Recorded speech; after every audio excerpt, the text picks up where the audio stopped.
I want to talk about travel alone. What is the benefits? Travel alone, basically, you have to arrange for everything, where you are gonna sleep, where you will be visiting, and what are the foods that you're gonna eat. And when doing this, it gives you boost in confidence because you be able to make decision for yourself, and all this decision doesn't affect other people. It's what you actually prefer to do, so you're not forced to do anything, and you can explore the place by your own pace. I think this is what interesting about solo travel. And also, when you're doing a solo travel, the tendency for you to talk with other people is high because, for example, if you travel with your friends, usually only talk with them, and you don't go outside of your comfort zone to try to get know try to get to know other person, asking for their opinions. You won't do that if you're with your friend. But when you're alone, you have to do that. It simply become too boring if you by yourself, if you're not interacting with other people, if you're not involved in any social activities.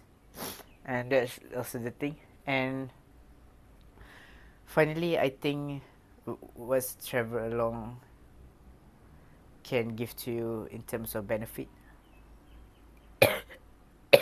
is to get to know yourself.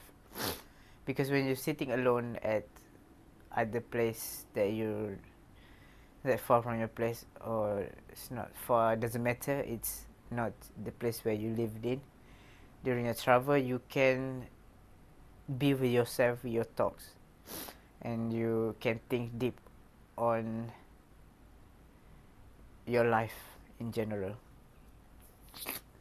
And people nowadays, it's quite hard for them to sit with their thoughts,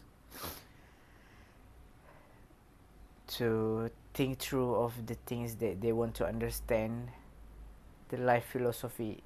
It's hard for them to do that because they will simply avoid be in that place in the first place, so they will do anything in their power to distract their minds, maybe do a little bit of doom scrolling to interrupt the brain from thinking about this. And I think this is really wasteful to not thinking about because it can brings up a lot of potential in you. Even sometimes it is the past trauma that you've been had onto so bad, but when you do this reflection by yourself, you bring that up so you can let it go. This also applies to limiting beliefs. What you think was impossible, what's your beliefs on something that is that you've never questioned before. When you do this questioning, it can be clear, and it will has less power over you, and you can decide to yourself whether you want to let it go or maybe keep questioning it until you find the answer that you want. Next, I want to talk about trying a new hobby. Every once in a while, we want to have a refreshed mind, and I think we can do that by practicing a new hobby. If you usually go for motorcycle ride, maybe you go to a hobby that is much more different. Maybe you play a badminton, and you have to experiment a lot of hobbies. What is fun for you, because different people, different likely they will different people has a different taste in hobbies. So find it for you and try to enjoy it, and